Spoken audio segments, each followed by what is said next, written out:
Hello guys, this is Orpita from BTS Army Creative Sisters. Welcome to my video. So unfortunately আমার ভারতে যাওয়ার ভিডিওটা delete হয়ে গেছে, পুরোটা ব্লগটা ডিলিট হয়ে গেছে। তো আমার খুবই খারাপ লাগছিল এটার জন্য। আর এটা কিন্তু আমার সেকেন্ড পার্ট হওয়ার কথা ছিল, যেখানে আমি সোনারগাঁও ঘুরতে এসেছিলাম আমার ফ্যামিলির সাথে। তো কি আর করা, যেটা আছে সেটাই। তো আমি সোনারগাঁও যাওয়ার এক্সপিরিয়েন্সটা তোমার সাথে শেয়ার করছি। তো সোনারগাঁও আমি অনেকবারই গিয়েছি, বাট আমি এত বড় হয়ে ফার্স্ট গেলাম, মানে ছোটোকালে আমি গিয়েছিলাম সোনারগাঁও। তো এই তো ঢুকছি, ওই দিন অনেক বেশি মানুষ ছিল, আসলে ঈদের ভিড় ছিল, হয়তো সবাই ঈদে ঘোরাঘুরি করছে। তো প্রথমে আমরা একটু আশপাশটা পুরোটা ফার্স্টে ঘুরে নিলাম, তারপর আমরা রাজার বাড়িটাতেও ঢুকবো। এই তো দেখতেই পাচ্ছি যে কতটা ভিড় ছিল সব জায়গায়। তো এই পুলটা কিন্তু বেশ ছিল, যেখানে ছবি টবি তুলছিল সবাই, কিন্তু অনেক ভিড় ছিল, আমরা ছবি তোলার জায়গায় পাচ্ছিলাম না। আর ভারতের ফটো কিন্তু আমি তোমাদের সাথে শেয়ার করেছি, বাট ভিডিওটা শেয়ার করতে পারলাম না, সরি ফর দ্যাট। এখন এই যে টিকিট কাটলাম, এখানে টিকিটের সিস্টেম যেটা ছিল, বাইরে থেকেই 150 টাকা দিয়ে একটা টিকিট কাটা যায়, যেখানে বাড়ির এন্ট্রিটা ফ্রি থাকে। আর যদি 50 টাকার টিকিট কেটে কেউ ভিতরে ঢুকে, তাহলে বাড়ির টিকিটের জন্য আলাদা করে 100 টাকা দিয়ে কাটতে হয়, ব্যাপারটা একই। যাই হোক, এই তো ঢুকে পড়লাম ভিতরে। বাড়ির ভিতরেও কিন্তু অনেক বেশি ভিড় ছিল মানুষের। আর আগে কিন্তু ভিডিও করা যেত না বাড়ির ভিতরে, বাট এখন এটা অ্যালাউ করে দিয়েছে যে ভিডিও করতে পারবে, ছবি তুলতে পারবে। আর এই যে সেই ফেমাস খাটটা যা এখানেই অনেক বছর ধরে আছে। আর এই তো এখন ভিতরে আমরা ঘুরে ঘুরে দেখছিলাম। আসলে এখানে মানে বেশিরভাগ জিনিসই এখানে নেই এখন, আর জাস্ট বাড়িটাই আছে। সামনে যেই জাদুঘরটা হয়েছে, সেখানে সব জিনিসগুলো ট্রান্সফার করা হয়েছে মেবি এই বাড়িতে তেমন কিছুই নেই, জাস্ট বাড়িটা দেখতে মানুষ ঢুকছিল। তো এই তো আমরাও ঘুরে ঘুরে দেখছিলাম, ছবি তুলছিলাম।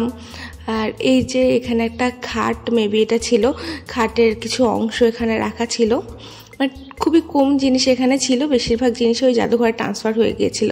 কিন্তু বাড়িটা দেখতে খুবই ভালো লাগছিল, মনে হচ্ছিল যে এই বাড়ির মানুষগুলো হয়তো এখন আর নেই, বাট বাড়িটা কিন্তু এখনও ইতিহাস, নিজের গল্প নিয়ে টিকে আছে, এরকমই মনে হচ্ছিল। প্রত্যেকটা দেওয়ালে সেই গন্ধ ছিল। তো খুবই ভালো লাগছিল, একটা নস্টালজিক ফিল হচ্ছিল এই বাড়িতে। আর এই যে দিদি দেখো পুকুরের যে পোজ দিচ্ছে।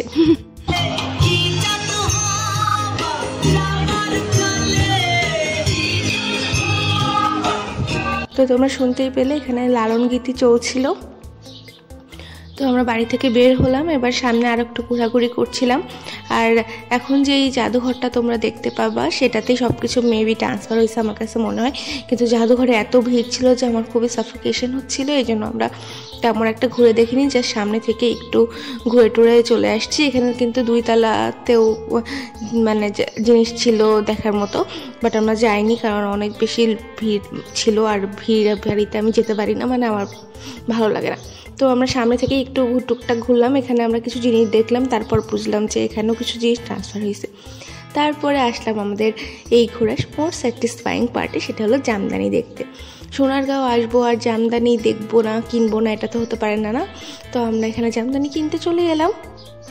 এখানে অনেক বেশি কালেকশন ছিল, এখানে রেঞ্জ 1600 থেকে শুরু করে 25,000-25,000-এর বেশিও অনেক রেঞ্জের শাড়ি ছিল। তো আমরাও 2টো শাড়ি কিনলাম দিদি আর আমি মিলে, যেটা আমাদের পছন্দ হলো। আর তারপর এই তো আমাদের ট্যুরটা শেষ হলো। আর এখানে একটা জিনিস বলি, এই ব্রিজে এই টাইমে আমাদের কার ছাড়া আর কোনো গাড়ি ছিল না, তো খুবই এক্সাইটিং লাগছিল। আসলে এটা এখন ট্রায়ালে আছে, এখনও টোলটা শুরু হয়নি। যাই হোক, I hope you like the video. Thank you for watching, love you all.